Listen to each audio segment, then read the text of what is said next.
तो एपिसोड की स्टार्टिंग में हमें किंग को एक जगह पर बैठा काम करता हुआ दिखाया जाता है। तभी उसके पास एक मार्क्समैन आता हुआ बोलता है कि मैं इस जगह पर आपको इन्फॉर्मेशन देने के लिए आया हूँ।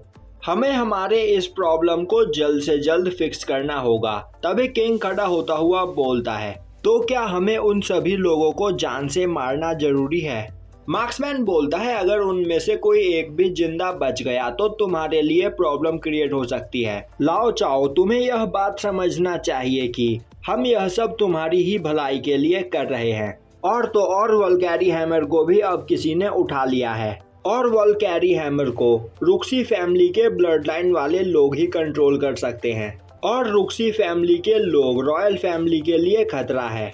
और अगर तुम इस सिंहासन पर बैठे रहना चाहते हो तो तुम्हें रुक्सी फैमिली के हर एक पर्सन को ठिकाने लगाना होगा, वरना तुम्हारी जगह इस सिंहासन पर बैठकर हमारे लिए काम करने के लिए कई और लोग तैयार हैं। तो अपना काम ठीक से करो। तो अब मैं इमॉर्टल पवेलियन में जा रहा हूँ, यह काम जल्द ही खत्म हो जाना चाहिए। और यह बोलता हुआ वह मार्क्समैन वहाँ से चला जाता है। अब किंग बैठकर इन सब चीजों के बारे में सोचने लगता है। तभी किंग के पास उसका सलाहकार आता है और उससे बोलता है, मैजेस्टी, मैंने सुना है कि पुराने किंग का बेटा ड्रैगन सन अभी भी जिंदा है। यह सुनते ही किंग बोलता है, मैं इस जगह पर बुरी तरीके से फंस गया हूँ और यहाँ पर इवल इमॉर्टल पेंगलाई की वजह से मुझे डार्क सेक्ट की बातें माननी पड़ रही है।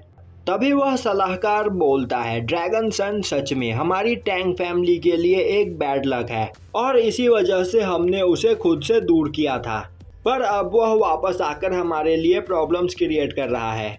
अब यह सुनकर किंग सोचने लगता है कि मैं पिछले 18 सालों से इस सिंहासन पर बैठा हुआ हूँ और मैं जानता हूँ कि कोर्ट के सभी ऑफिशियल आदमी रुक्सी फैमिली के लॉयल है और उन्हीं लोगों में मेरा यह सलाहकार भी शामिल है और इस जगह पर इसके कई सारे सपोर्टर्स भी हैं, तो यह आगे चलकर मेरे लिए खतरा साबित हो सकता है। तभी वह सलाहकार बोलता है, मैजेस्टी, हम यहाँ पर हाथ रखकर नहीं बैठ सकते हैं, हमें कुछ करना चाहिए। मेरे ख्याल से हमें एक स्कूल का निर्माण करना चाहिए, जिस स्कूल के अंदर हम सभी बच्चों को कल्टीवेशन की सभी सुविधाएं प्रोवाइड करवा सके, जिससे हमारे यहाँ के सभी बच्चे काफ़ी ज़्यादा पावरफुल बन जाएंगे। और एक सही टाइम देखकर हम साउथर्न रेंज पर अटैक करेंगे और उसी टाइम हम आपके 8th सन को किंग भी डिक्लेयर कर देंगे और रुक्सी रॉयल फैमिली को हम दोबारा स्टार्टिंग से स्टार्ट करेंगे। तभी किंग बोलता है, पर 8th सन अभी बस 8 साल का है और एक 8 साल का बच्चा मेरी जगह कैसे ले सकता है, वह भी बस इसलिए क्योंकि उसका नाम रुक्सी है। तभी सलाहकार बोलता है, मेरे इस आइडिया में काफ़ी दम है और इस तरह हम रुक्सी फैमिली को काफ़ी जल्दी और भी ज़्यादा पावरफुल बना पाएंगे। वहीं यह सुनकर किंग को काफ़ी गुस्सा आ रहा होता है और वह सोच रहा होता है कि मैं पिछले कई सालों से इसकी बकवास सुनता आ रहा हूँ, पर अब बस बहुत हुआ। जिसके बाद वह उस पर्सन पर अटैक करके उसे मार देता है और अब वह बोलता है कि इस सिंहासन पर मेरे बेटे चाओ टैंग के अलावा कोई और नहीं बैठ सकता है और इस सिंहासन पर बैठे रहने में साउथर्न रेंज के ही लोग मेरी मदद कर सकते हैं। दूसरी ओर टैंग क्वीन और स्पीयर गर्ल को बचाने के लिए उस मिनी डोर को खोलने की कोशिश कर रहा होता है। तभी एक्स गर्ल ओल्ड मैन से पूछती है कि तो क्या अगर इस जगह पर टैंग ने उस मिनी डोर को खोल दिया तो इस जगह पर सब कुछ ठीक हो जाएगा? तभी ओल्ड मैन बोलता है, एब्सोल्यूट जीरो एक काफ़ी पावरफुल टेक्निक है जिसकी प्रॉपर्टी काफ़ी ज़्यादा कोल्ड होती है, पर अगर टैंग ने उस मिनी डोर को खोल दिया तो वह एब्सोल्यूट जीरो स्पेल को कैंसिल कर सकता है। पर इसमें एक प्रॉब्लम है, टैंग अपनी पावर का यूज करते हुए बस इस जगह पर किसी एक को ही बचा सकता है और मिनी डोर इस जगह पर स्पीयर गर्ल को ही चुनेगा। पर मैं यह भी जानता हूँ कि टैंग क्वीन को बचाना चाहता है। दूसरी ओर टैंग अपनी पूरी पावर का यूज करते हुए उस डोर को खोलने की कोशिश कर रहा होता है। तभी वह एक्स गर्ल बोलती है, तो क्या वह किसी भी तरह से क्वीन को इस जगह पर नहीं बचा सकते हैं?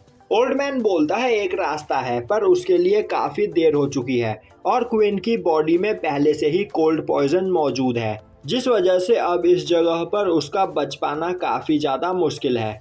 उसी वक्त टैंग उस मिनी डोर को खोल लेता है।